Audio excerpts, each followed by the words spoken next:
እሺ ወደ ፋኖ በዚሁ ከፋኖ ትግል ጋር ተያይዞ ትግሉ እንዴት ትበይነዋለህ? ይለያል ትላለህ። ቅድምም ብለሃል ገና ሳንደርስበት የፋኖ ትግልን እንዴት ትበይነዋለህ? ከብያኔ እንነሳ እስኪ የመሳይን ብያኔ ስጠን። የፋኖ ትግል መቼም ያንተን ሚዲያ የሚከታተሉ ብዙ መረጃ ይኖራቸዋል። እኛ የምንደግፍበትና ትግሉን አንተ በርዕስ ላይ ተጠቀምከው አለ አጋፋሪ ብለናል። አጋፋሪነቱ ተገቢ ቃል ነው ወይስ ደጋፊነት ይሻላል ወይስ እሱን የቃላት እንትኑን እንተውና የፋኖን ትግል መደገፍ ያስፈልጋል። ግን አይደለም እሱን ለምንቷለን አይደለም ማለት በሚዲያ በኩል ልሳን ድምጽ ስለምትሆናቸው አጋፋሪ የሚለው ከዛ ነው የመጣው። ድምጽ ስለምትሆን ፕራውድሊም አይደለ ድምጽ የምትሆነው ሳትሸማቀቅ ደስ ብሎ ነው። አጋፋሪነት የሚለው ትንሽ ቃሉ ኔጌቲቭ እንትንም አለው ኔጌቲቭም አለው። አዎ ኔጌቲቭም አለው። አጋፋሪነት ሲባል ትንሽ ቃሉን ወደኋላ ሄደ ማን ክፍሌ ሄደ አለቃው ክፍሌ ጋር ሄደ ብትደነቢው አጋፋሪነት ኔጌቲቭም እንትንም ስላለው ነው። የፋኖ ትግል ደጋፊ እሺ ችግር የለውም ደጋፊ ነን። ደጋፊም ብቻ ሳይሆን ከዛም ባለፈ ሌላም ነገር ማድረግ ከቻልን ልናደርግ ወስነን የገባንበት ነው። ይሄ ሲባል የፋኖን ትግል ለምንድን ነው የምደግፈው ነው እንግዲህ እኛ የትግራይን ጦርነት ደግፈን አሁን ብያኔ መጀመሪያ ለምንድን ትደግፋለህ? እንመጣበታለን። ብያኔው ምንድነው? የፋኖ ትግል ከሌላው ይለያል ብለህ በየጊዜው አንተም ዲፌንድ ታደርጋለህ ከሌሎች ሰዎች ጋር፣ ሌሎቹም ዲፌንድ ያደርጋሉ። በባህሪው ይለያል የፋኖ ትግል። አሁን ያለው ትግል በመሰረቱ ከሌሎች ብሔርተኞቹም ይለያል፣ በአይነትም ይለያል፣ በይዘትም ብለህ በጣም ጠንካራ አቋም ስላለ እሱም ብያኔ እንድሰጠን ነው። ከዛ በኋላ ለምን የሚለው የምንገባበት። አዎ እንግዲህ ፋኖነት የሚለው ያው ቃሉ ከኢትዮጵያ የጀግንነት ታሪክ ጋር የተያያዘ ነው። ዛሬ ይሄ አሁን የሚታገለው ኃይል በዚህ ስም ስለሚጠራ አይደለም። ምናልባት ከቅርብ ጊዜ ወዲህ የፋኖ የሚባለው ነገር ለአንድ ቡድን ለአንድ የህብረተሰብ ክፍል ስለተሰጠ እንጂ ፋኖነት በጣሊያን ጦርነት በምን ጊዜ ሁሉም ኢትዮጵያዊ ፋኖ የነበረበት ጊዜ እንደነበረ ይታወሳል። ይቅር እሱ ይሄንን ይለያል የምንልበት አንደኛ ጦርነቱን ማን የከፈተው ማን ላይ የተከፈተው? የትግራይን ጦርነት አብይን ስንደግፍ ወይም ደግሞ ያንን ስንደግፍ እኮ የትግራይ ህዝብ ላይ የሚደርሰውን ጥቃት ደግፈን አይደለም።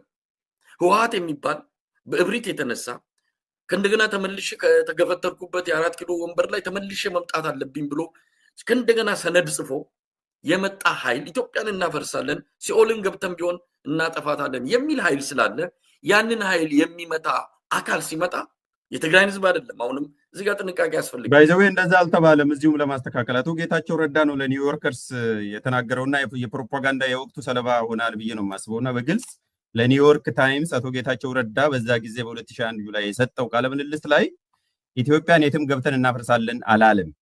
we shall follow them wherever it takes us if that is even going to hell የሚለው ተከትለን እመታቸዋለን ነው ያለው። ሂሳብም እናወራደዳለን ያለው ሰሞኑን ነውና እኔ አቶ ጌታቸው ወይም ደግሞ ያኔ ህወሓትን ጦርነት በመደገፍ ባለመደገፍ አይደለም፣ ፌር ለመሆን አገዛዙ በደንብ ተጠቅሞበታል ፕሮፓጋንዳ። ግን አቶ ጌታቸው የትም ቦታ ኢትዮጵያን የትም ገብተን እናፈርሳለን አላለም። በግልጽ ለመነጋገር እንግዲህ ትክክለኛውን ከምንጩ አንተ ስላገኘው ከዚህ በኋላ ማስተካከያ አድርገን እንጠቀማለን። ኒውዮርክ ታይምስ ላይ ነው ሼርም አደርጋለሁ ካስፈልግ በትክክል በወቅቱ ግን የነበረው ምክንያቱም እሱ በወቅቱ ማስተባበያ መስጠት ነበረበት። በዛ ደረጃ ሲኦል ገብተንም ቢሆን እናፈርሳለን የሚል ለማንኛውም በዛ መልኩ መረጃው ስለተሰራጨ ነው። ማስተካከያውን መውሰድ ካለብን እንደዚህ ነው አጥርቶ ነገሮችን እያስተካከሉ ሄድ። ለማንኛውም በዛን ወቅት ከሰማይ በታች ማንም ይችለን የለም፣ ምስራቅ አፍሪካ ላይ መቼ ኃይል አዘጋጅተናል የሚል እንደውም አስታውሳለሁ።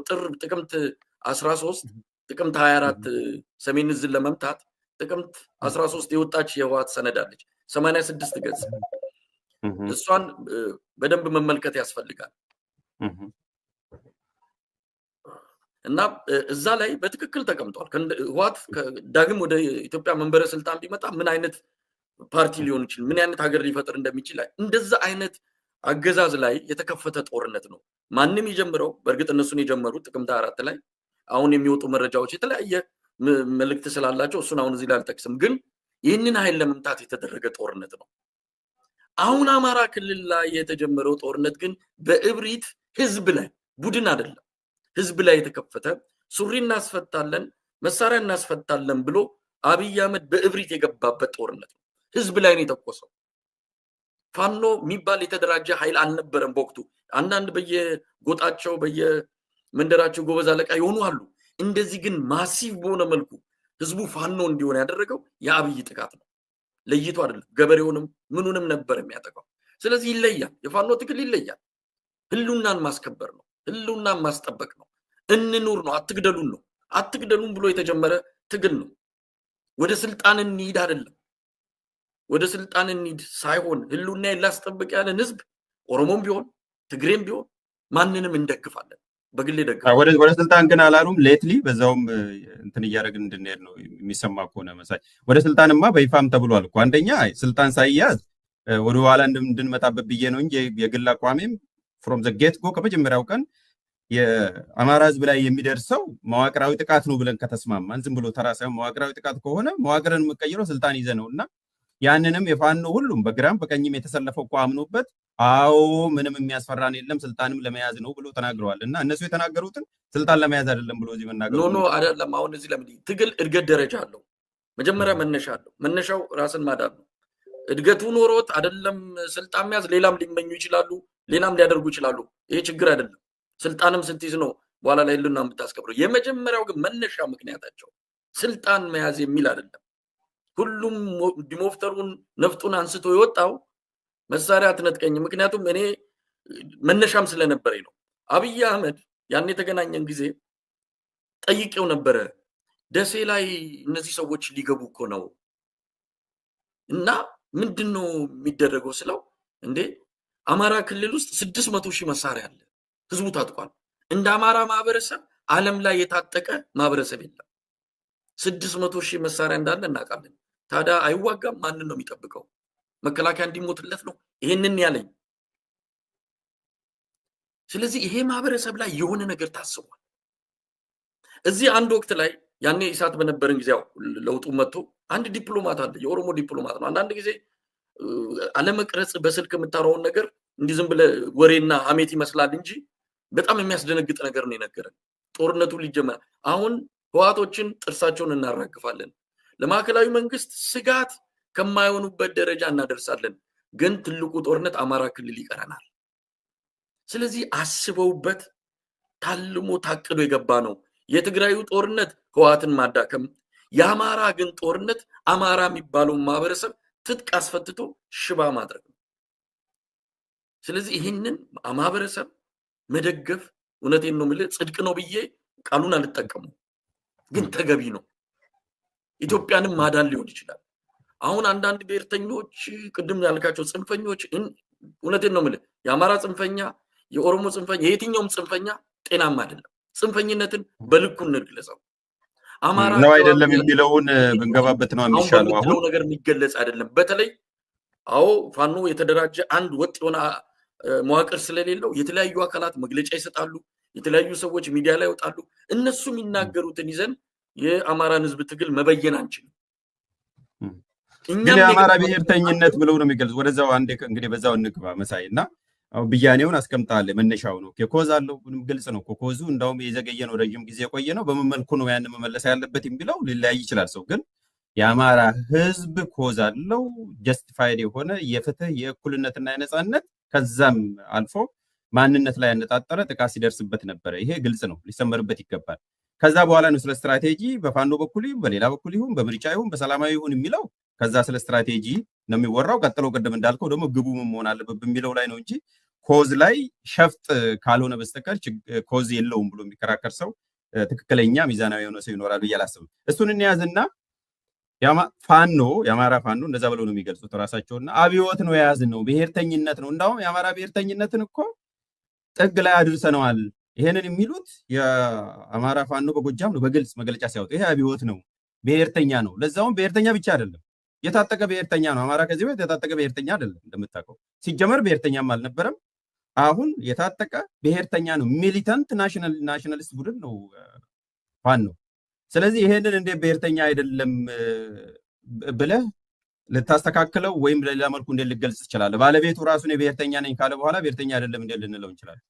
አሁንም ሞገስ የእንትኑን እናውጣው፣ ታይም ቅደም ተከተሉን እናውጣው። መጀመሪያ መነሻውን ትግሉን ስትደግፍ የነበረውን ስሜት ነው የምገልጽልህ። ለምን ትግሉን ደገፍከው? ከመነሻው ጀምሮ አብረን ነበርን። ለምን ደገፍከው ላልከው አሁን ባልከው ምክንያት ገብተናል። አሁን የአማራ ህዝብ ትክክለኛ ምክንያት አለው። ምክንያቱም 10 ወር ሙሉ በሰልፍም ጠየቀ። አትግደሉን አለ። ወለጋ ይገደላል፣ የትም ይገደላል። አትግደሉን አለ። ግድያው አሁን ጭራሽ በቤቱ ሲሆን ደግሞ ብረት አነሳ። ስለዚህ ይሄንን ደግፈን ገባን። ከዚህ በኋላ እንደየ አካባቢው የራሳቸውን መዋቅር ይዘው ይወጡ። መዳረሻቸውን አንዳንዱ ከመነሻችን አማራ መዳረሻችን ኢትዮጵያ የሚሉ መነሻችን አማራ መዳረሻችንም አማራ የሚሉ እንደየ አካባቢው ይኖራሉ። አሁን እሱ ላይ እከሌ ልክ ነው አይደለም። እኛ ትግሉ ከምን በተለይ አሁን እኛ የገባንበት እኔም በግሌ ብትጠይቀኝ ለምንድን ዛሬ ላይ ሆነን ዛሬ በሚዲያ ስለምታቀርብ ስለምደግፍ ይሄ የብሔርተኝነት በተለይ ብሔርተኝነት እኮ መጥፎ ነው ማለት አይደለም። መጥፎ ብሔርተኝነት አለ፣ ጤናማ ብሔርተኝነት አለ። ያ ብሔርተኝነት ወደ ሌላ ነገር ሲለወጥ ደግሞ ጽንፈኛ ይሆንና ለራሱም ለብሔረሰቡም አይጠቅም፣ ለሀገርም አይጠቅም። ምን ላይ ያለው ፋኖ አሁን ላይ ያሁኑ የፋኖ ምን ላይ ያለው ባንተ መበዘኛ ባንተ አሁን ለዚህ ነው አያው ጠቅለል አድርገህ ፋኖ ብለህ በአንድ ቅርጫት ውስጥ የምታስቀምጠው የፋኖ መዋቅር የለም። አሁን ለምሳሌ ኦላንድ ትገልጸው ትችላለህ። የኦሮሞ ኦዙን ብቻ እንትኑን ተው፣ ሙቭመንቱን እንውሰድ። ሙቭመንት ጠቅለል ያለ ነው። ይሄ ስትራክቸሩን እንተውና ወደ ስትራክቸሩ እንመጣለን፣ ወደ መዋቅሩ። ሙቭመንት ግን አለ ፋኖ ሙቭመንት የሚባል ንቅናቄው በምን ነው የሚገለጸው? ዛሬ ያለበት ሁኔታ ላይ በምን ነው የሚገለጸው? አንተ ቅድም ያልከው ላይ አልደረሰም። ይሄ ከብሔርተኝነት አልፎ ከብሔርተኛም ጤናማ ብሔርተኝነት ወይም ደግሞ መጥፎ ብሔርተኝነት፣ ጽንፈኝነት ከዚህ አንጻር ስታየው ፋኖ የቱ ጋር ነው የሚገኘው? ሙቭመንት የፋኖ ምንም ወደ ግራም ወደ ቀኝም ምንም የምታደርገው አይደለም። የፋኖ ትልቁ መገለጫው ሀገር ማዳን ነው። እኔ የምረዳውም እንዲሆንም የምፈልገውም እየሆነም ያለው ሀገር ማዳን ሲባል አማራ ብቻውን ራሱን አድኖ መቀመጥ አይችልም፣ ደሴት አይደለም። ስለዚህ አላማቸው ከአመራሮቹ ጋር እንገናኛለን፣ እናወራለን፣ ምን እንላለን። መዳረሻቸው ምንም ኢትዮጵያን ማዳን ነው። ኢትዮጵያን ሲያድኑ ቅርጽ ይዞ እንዲሄድ እንፈልጋለን። አንድም እኛም የገባ ነው ለዛ ነው። ይሄ ለሌላው ስጋት የማይሆን ኢትዮጵያን የማዳን ውስጥ ነው የፋኖን ትግል የምታገኘው።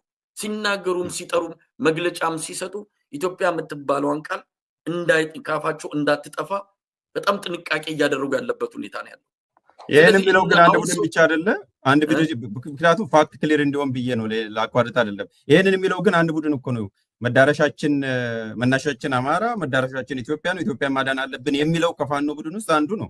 ሌላው መነሻችንም አማራ መዳረሻችንም አማራ ነው። ሌላው ከሌላው ጋር ሆነን ነው አነጋግረናቸዋል። ለምሳሌ በዚህ የሚወቀሱት የአማራ ፋኖ በጎጃም ናቸው። መነሻችን አማራ መዳረሻችን አማራ የምትሉት ማስረጃ አምጡ ነው የሚሉት። የት ነው ያልነው? የቱ ጋር ነው ያልነው የሚለው በዛ በአማራ ፋኖ በጎጃም ደረጃ የሚገለጽ ቦታ በቃል የሚሆን በጽሁፍ የተቀመጠ ነገር ካለ አምጡ ብለው እኛኑ መልሰው ቻሌንጅ አድርገውናል። እኛ እንደዛ መስሎን ጠይቀናቸው። ስለዚህ አንዳንድ ሰዎች እኔ ልካለሁ በአንተ ቦታ ሆኜ እኔ ልውሰድሽ ኃላፊነቱ በአንተ ቦታ ሆኜ ቢያንስ ሶስት ጊዜ የተናገሩበትን እኔ አደርሳቸዋለሁ አላልንም ካሉ ወጥተው መግለጫ ፋኖ የአማራ ፋኖ በጎጃም በእነ አስረስ የሚመራው በግልጽ ከነ እስክንድር ጋር እንትን ውስጥ በገቡበት ጊዜ ወጥተው ከአንዴም ከሁለቴም ሶስቴ የመነሻችንም ግልጽ ነው፣ መዳረሻችንም ግልጽ ነው፣ እሱም የአማራ ህዝብ ትግል ነው ብሎ ተናግሯል። ፋኖ አስረስ እኔ ሚዲያ ላይ መጥቶ እሱንም ሼር ማድረግ ይችላል፣ በቪዲዮ አለ። እኔ ሚዲያ ላይ ራሱ መጥቶ ይሄ እኮ ምንም አያጨቃጭቅም፣ መነሻችንም መዳረሻችንም የአማራ ህዝብ ጉዳይ ነው ብሎ ተናግሯል በዚሁ ሚዲያ። ስለዚህ የአማራ ፋኖ በጎጃም የተለያየ መልእክቶችን እያስተላለፈ ከሆነ እሱን በቀጣይ የምንፈትሽ ይሆናል። ምክንያቱም አንድ ነገር ማመን ያለብህ እንዲህ አይነት ትግል ህዝብን ሞቢላይዝ ለማድረግ ብሔርተኝነትን መቀስቀስ አንዳንድ ጊዜ እስከተወሰነ ደረጃ ጠቃሚነትም አለው። ምናልባት በዛ ፔሪዱ ያለፈ ይመስለኛል ይህ ብሔርተኝነትን ቀስቀሰ። ምክንያቱም ሰው ሲቆጣ ነው የሚታገለው፣ የሆነ ነገሩን ስትነካ ነው ለትግል የሚወጣው። ለዛ በሚል ተጠቅሞት ስትራቴጂ ከሆነ በዛን ወቅት አንተም እስከምታናግረው ያንን ስትራቴጂ ተጠቅመው ሊሆን ይችላል፣ አላቅም። አሁን ግን አሁን ትግሉ በደረሰበት የእድገት ደረጃ ትግሉ በየጊዜው እድገቱን እየጨመረ ምናልባትም ያልጨመራቸው ነገሮች ካሉ እነሱን እያካተተ እየመጣ ነው። በቁመቱና በመነሻ ምክንያቱ ብቻ አልቀረም፣ እያደገ ነው የመጣው። ስለዚህ በፊት የነበሩት አቋሞችና ስሜቶች አሁን ሊቀየሩ ይችላሉ። ኃላፊነትም አለ፣ ተሰሚነትም ተደማጭነትም እየሰፋ እየጎለበተ ሲመጣ አቋማቸው ሊቀያየር ይችላል። እስከማምነው ድረስ ግን እኛም ገብተን ይህንን ነገር ለማስተካከል በነገራችን ላይ ዝም ብለን አልገባንም። እኔ ብሔርተኝነት እንዳልኩ የትኛውንም ብሔርተኝነት ጽንፍ ሲወጣ አልደግፍም። ግን ይሄ የአማራ ኦልሬዲ ወጥቷል። ከጠርሙስ ውስጥ ወጥቶ ሊታገል መሳሪያ አንስቷል። ልትመልሶ ወደ ቤቱ ግባ ልትለው አትችልም። ልታደርግ የምትችለው አብረ ገብተህ ኢትዮጵያን እንዳያጠፋ ለኢትዮጵያ ሌላ አደጋ እንዳይሆን የምትችለውን ነገር እያረክ እያስተካከልክ አብረ እየሰራ እንጂ ዳር ይዘህ እየጠነቆልክ እየጠቆምክ እናንተ ጽንፈኞች ናችሁ እናንተ የቀድሞን ስራ ልታመጡ ነው እያልክ አይደለም። ገብተህ አብረህ እየሰራ ከነሱ ጋር እየተነጋገርክ የምትሰራው ትግል ነው የአማራ ትግል። በትክክልም ውጤት አምጥቷል። አዎ በአሁኑ ሰዓት የአማራ ህዝብ ትግል ለሌላው ስጋት አይደለም። ሄደ ጂንካ ብትጠይቅ ሄደ ምናልባት ሌላው አካባቢ ብትጠይቅ እንዲህ በአደባባይ ላይ ይናገርልህ ይችላል። በልቡ ግን መቼ ነው ፋኖ የሚመጣው የሚል ስሜት ተፈጥሮበታል። ምክንያቱም ይህን ስጋት እየቀረፈ መጥቷል። ለሌላው ስጋት እንደማይሆን ይሄ እንደሚባለው አይነት ነገር እንደማይሆን ትግላቸው ከምንም በላይ ማረጋገጫ ሰጥቷል። ስለዚህ ያ ስጋት የለብኝም፣ ያ ፍርሃት የለብኝም። ጥሩ፣ እሱን እንድትመልስ ነው። ጥሩ ገልጻል። ስጋትም ፍርሃትም የለብህ። ስለዚህ ስንጠቀልለው የአማራን ብሔርተኝነት ትደግፋለህ? ውስጡ ስላለ እየደገፍክ ስለሆነ የፋኖን ንቅናቄ ብሔርተኝነት በየትኛው አይነት ብሔርተኝነት? የአማራን ብሔርተኝነት መጎልበት አለበት። የኦሮሞ ብሔርተኝነት መጎልበት አለበት። የትግራይ ብሔርተኝነት መጎልበት አለበት። ግን ኢትዮጵያዊነትን ማጥፋት የለበት። እንዴት? ሁለት ብሔርተኝነት ኮምፒቲንግ ናሽናሊዝም አብሮ ሊሄድ ይችላል። ቤዚካሊ አብሮ ሊሄድ አይችልም። ኖርማሊ በኢትዮጵያዊ ብሔርተኝነት ውስጥ ነው ኦሮሞ ብሔርተኝነት የምታገኘው።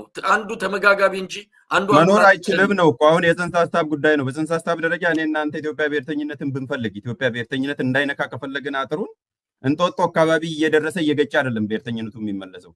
የብሔር ብሔርተኝነትና ኢትዮጵያ ብሔርተኝነትን ጎን ስታደርገው የጎንዮሹ 3ም 10ም ሊሆን ይችላል፣ እንደየብሔሩ 80ም ሊሆን ይችላል። ሁለቱ አንዱ እየጠነከረ ሲሄድ ሌላውን እየበላው ነው የሚሄደው። ይሄ ተፈጥሯዊ ነው። እኔ እናንተ ስላለን አይደለም እዚህ ቤት። ስለዚህ ኢትዮጵያን እስካልነካ ልንል አንችልም። ሁለት ብሔርተኝነት አንድ ቤት ውስጥ ሊኖር አይችልም። ከኢትዮጵያዊነት የሚጋጭ በየትኛውም ይለጠጥ በየትኛውም ይሄድ ጤናማው ብሔርተኝነት ከኢትዮጵያዊ ብሔርተኝነት ጋር አይጋጭም። የኔ ጋሞነት ከኢትዮጵያዊነት ጋር አይጋጩም ያሉትን የኢትዮጵያዊ ምሁርን እዚህ ጋር መጥቀስ ያስፈልጋል። እሱ ማንነት ነው እንጂ ብሔርተኝነት አይደለም። ቅድም የመለስክልኝ ጥሩ አድርገህ የመለስክልኝና የተስማማ ነው። ጋሞነት ማለት ባህላዊ ማንነቱን የተናገረው ጋሞ ባህላዊ ማንነት። የጋሞ ብሔርተኛ አይደለም እሱ ኢትዮጵያዊ ነው፣ ብሔርተኛ ነው ሰውየው እኮ። እዚሁ ጋር መልስ አለ። እዛ ውስጥ እሳቸው በተናገሩት ውስጥ መልስ አለ። እሳቸው የኢትዮጵያ ብሔርተኛ ናቸው። ለዛ ነው የማይጋቸው። ጋሞነታቸው ግን ባህላዊ ማንነታቸው ነው። እኛ አሁን እያወራን ያለ ነው ብሔርተኝነት ሲሆን ነው። አሁን የአማራን ብሔርተኝነትም እየገለጽኩ የአማራ ብሔርተኝነት በነገራችን ላይ ከሌላው ይለያል አይለይም የሚል ድምዳሜ ሰጥቼ አይደለም። የአማራ ብሔርተኝነት በፍጹም ከኢትዮጵያዊነቱ ጋር የሚጋጭ አይደለም። በየትኛውም ብትለጥጠው በቁመቱም ምንድነው በስፋቱም ብታየው ብትለጥጠው የትኛውም ደረጃ ብታደርሰው ከኢትዮጵያዊነት ጋር አይጋጭም። የሌላው ይጋጫል ማለት አይደለም። እንደየብያኔያቸውና እንደመዳረሻቸው ግን ከኢትዮጵያዊነት ጋር እየተላተመባቸው ተቸግረዋል። ያንን በግሌ አልፈቅድም፣ ያንን በግሌም አልደግፍም። ያንን ለማለት እንጂ እኔ የአማራ ብሔርተኝነት የተለየ ቅዱስ ነው ከሌላው ብሔርተኝነት የበለጠ እንደግፈው የሚል ድምዳሜ አይደለም። የሌላውን ብሔርተኝነትንም ኢትዮጵያዊነትን እስካልነካ ድረስ፣ ኢትዮጵያዊነትን እስካላጠፋ ድረስ፣ ኢትዮጵያዊነትን እስካሳደገ እስካጠናከረ ድረስ እንደግፈዋለን።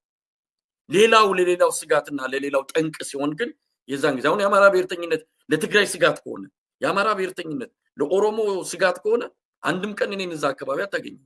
ግን አይደለም የበለጠ እየደገፈው የበለጠ እየተሳሰረ አንድ እየሆነ እየመጣ የተለየ ኢትዮጵያዊነትን ልንፈጥርሉ እንችላለን እና ከዛ አንጻር ብናየው የሚል ነው።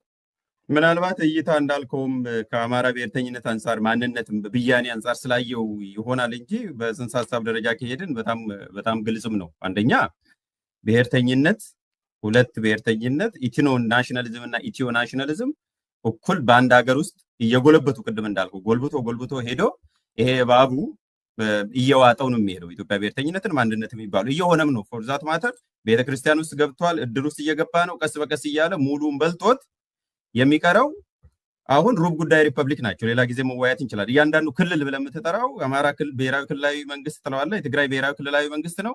የቀራቸው ጥቂት ነገሮች ናቸው። ዲፌንስ ፎርስ አቋቁመዋል። የራሳቸው ቤተክርስቲያን የሚመሰረቱት ለሌላ አይደለም መሳይ ለመነጠል እንዲመች ሁሉንም ፕሮሰስ ለመጨረስ ነው። እኔ የብሔርተኝነት ተማሪ ነኝ፣ ናሽናሊዝም ተማሪ ነኝ። በዚህ መልኩ ስትሄድ አንተ አማራ ማንነቱን ከኢትዮጵያ ጋር አንድ ላይ አድርጎ ስለሚገልጽ ከዛ አንጻር ተረድተው ይሆናል። ብሔርተኝነት ግን የሌሎቹም ቢሆን እስካልተጋጨ ድረስ መጎልበት አለበት። አይጋጭም ላልከው በደንብ አድርጎ ነው የሚጋጨው ነው። ይሄ የኔ አቋም ነው። ወደ አማራ እንመለስና ግድ የለም ሞገስ አሉ እኮ አሁን በኦሮሞ ብሔርተኝነት ውስጥም ያው ምንድነው አሁን ዘመኑ ጫጫታው በሙሉ ይሄ የጽንፈኛው ድምፅ ጎልቶ ስለሚሰማ ሚዲያውንም ቢሮክራሲውንም መንግስት ውስጥም ተቆጣጥረው ያለው ይሄ ጽንፈኛው ብሔርተኛ ስለሆነ እንጂ በኦሮሞ ውስጥም በትግራይ ውስጥም አሉ እኮ። ኢትዮጵያ እኮ አሁን የተረፈችው አሁንም ያለችው በኪነ ጥበቡ ነው ብለን አንወስድም። በተአምር በአስማት አይደለም። እነዚህ በየብሔሩ ያሉ ብሔርተኝነታቸውን፣ ኦሮሞነታቸውን፣ ትግራይነታቸውን እንደያዙ ግን ኢትዮጵያ ለምትለው ትልቋ ማንነታቸው ጠንቅ ሳይሆኑ ስለጠበቋት ነው እንጂ በምን ታምር ነው እንደ ህወሓት እንደሰነዘረው የብሔር ፖለቲካ አብይስ እንዳስቀጠለው ቢሆንም ማኖረው እኮ ይሄን ተበታትነን ብዙ ትንንሽ ሀገር ምስራቅ አፍሪካ ላይ እናይ ነበር። ስለዚህ አለ ግድ የለም ጎልቶ አልወጣም፣ ድምፅ አላገኘም፣ ተቀብሯል ብዬ ነው እንጂ ማምነው ሁሉም ጋር አለ። ሁሉም ጋር ጤናማ ብሔርተኝነትን ማጎልበት ይገባል። ማንነታቸውን ግን ስላልጎለበት ነው ኢትዮጵያን ያልበላት። ለማንኛውም ምናልባት ወደ አሜሪካ እንምጣና አሜሪካ እኮ ሁሉም የራሱን ባል እኛም ኢትዮጵያዊነታችን ይዘን ስጋውን እየበላን ግን አሜሪካ የምትባል ሀገር አለች በህግ የተመሰረተ። ብሔርተኛ አይደላችሁም። አሁንም የብያኔ ችግር ጋር ያለ ነው። እሱ ነው የሚያጨቃጭቀን። ብሔርተኛ አይደላችሁም። አሜሪካ ላይ እናንተ ሜልቲንግ ፖይንት ሆናችሁ ከነስሙ አሜሪካ በምትባል ሀገር ላይ በህግና በስርዓት በእኩልነት የምትታዩበት አንድ ሀገር ዋን ኔሽን አንደር ጎድ ተብሎ ተሰይሞ የአሜሪካ ዜጋ ነህ። ሎያሊቲ ለአሜሪካ ነው እንጂ ለሌላ ኮምፒቲንግ ናሽናሊዝም የአሜሪካ ብሔርተኝነት ቀናኢ ነው። እንግዲህ በጣም ቀናኢ ነው ከሌላም የበለጠ። አሜሪካ ላይ ብሔርተኝነትን ልታራምድ አትችልም። መሳይ ሆነ ኢትዮጵያ ሆነ መቀጠል ትችላለህ፣ ቋንቋንም ባህልንም። ከዛ በዘለለ ብሔርተኝነት እንደዛ አይነት ማንነት አሁን እኮ እንደዛ አይነት ነገር ነው። እሱ ማንነት ነው ተስማማን፣ ባህላዊ ማንነት ነው ከተስማማን። የጋሞን አመጣ ቅድም መግቢያ ላይም ስናወራ እኮ ብሔሮች አሉ፣ ምንም ልናደርግ አንቺ ቋንቋ አለ፣ እሴት አለ፣ እሱ ይዳብራል። ብሔርተኝነት የሚለው ነገር ሲመጣ ባይ ዲፊኒሽን በጽንሰ ሀሳብ ደረጃ ኢትዮጵያ ላይ ያለው አንተ ያልከው እስከዛሬ ድረስ እኮ ኢትዮጵያን አልበሏትም፣ ኢትዮጵያ ቆይታለች ለምትለው ስላልጎለበተን ያልበላው ብሔርተኝነት የመጨረሻው ጥግ ላይ ቢሄድ ኖሮና ቢሳካላቸው ቅድም ምንለው ሂደቱን ቢጨርስ ኖሮ ኢትዮጵያ የምትባል ሀገር አትኖርም።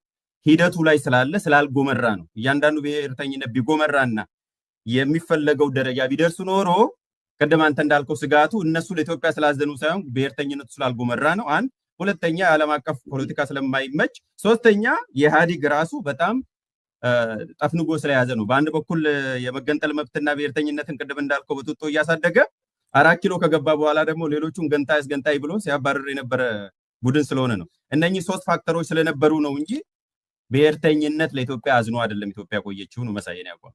አዎ አይ በነገራችን ላይ ቅድም ያልኩ ነው ብሔርተኝነትን በሁለት እንየው። ጤናማው ብሔርተኝነት ላይ ነው እኔ አሁን ፎከስ እያደረኩ ያለሁት። ግድ የለም እኔም አንተም ስለ ኢትዮጵያ በጣም ነው የምንጨነቀው። በጣም እንደምትጨነቅ እኔም እንደምጨነቅ ሌላውም በየእንትኑ ይጨነቃል። መዳረሻችን ያቺ ሀገር ናት። ግን የምንከተለው መንገድ እዛ ቦታ ለመድረስ የምንይዘው አቋም ሊለያይ ይችላል። አሁን አንተና እኔ መሀል ያለው በብያኔም በብሔርተኝነት እሱ ላይ ችግር የለብኝም። እኔ አሁን ችግሬም የአማራን ህዝብ ትግል ስደግፍ ለምሳሌ የአማራ መንፈስ ኖሮኝ አይደለም። አሁን ከአማራ ብሔርተኞች ጋር በተለይ አሁን ጽንፈኛ ከሚባሉት ጋር አንዱ ችግሬ ምንድን ነው? እነሱ ትግሉን ሲደግፉት አንዳንዶቹ በአውራጃዊ ስሜት ውስጥ ናቸው። ለምሳሌ ጎንደሮች፣ የጎጃም ለምሳሌ ጎጃሞቹን ዜና ስትሰራና በቃ አንተ ላይ መዓት ነው የሚወርድብህ። የጎንደሮቹን ስትሰራ ያኛው እንደዛ እኛውን እዛ ስሜት ውስጥ አይደለም ያለ ነው። እኛ ዳር ወተን ሁሉንም በኩል አይን የምናይ ነን። እኔ ስነ ልቦና ቀደም ሲል እንዳልኩ የደቡብ ነው የሐዋሳ የትኛውም ኢትዮጵያን የምመለከትበት መነጽር ተመሳሳይ ነው። ከዛ አንጻር የአማራ ብሔርተኝነት ለሌላው ስጋት የማይሆን እንደሆነ ስለተረዳው ያንን ለመደገፍ እዛ መንደር ተገኝቻለሁ። ጽንፈኞችን መደገፍ አይደለም፣ ኢትዮጵያዊነትን አንድ ቀን የሚያጠፋ ትግል ቢጀመር ከእንደገና ማለያይን ቀይሬ ደግሞ በዚህ በኩል እዋጋቸዋል። በጣም አመሰግናለሁ። እሺ እዚህ ጉዳይ ላይ አልጨቀጭቅም። እሺ ፋኖ ውጤት አምጥቷል ብላል ቅድም ጀምረህ አላስቆም ብዬ ነው። ፋኖ በሳምንታቱ ውስጥ 4 ኪሎን ይቆጣጠራል የሚል መንፈስ ነበር እንዳልከው መጀመሪያ ላይ መንፈስ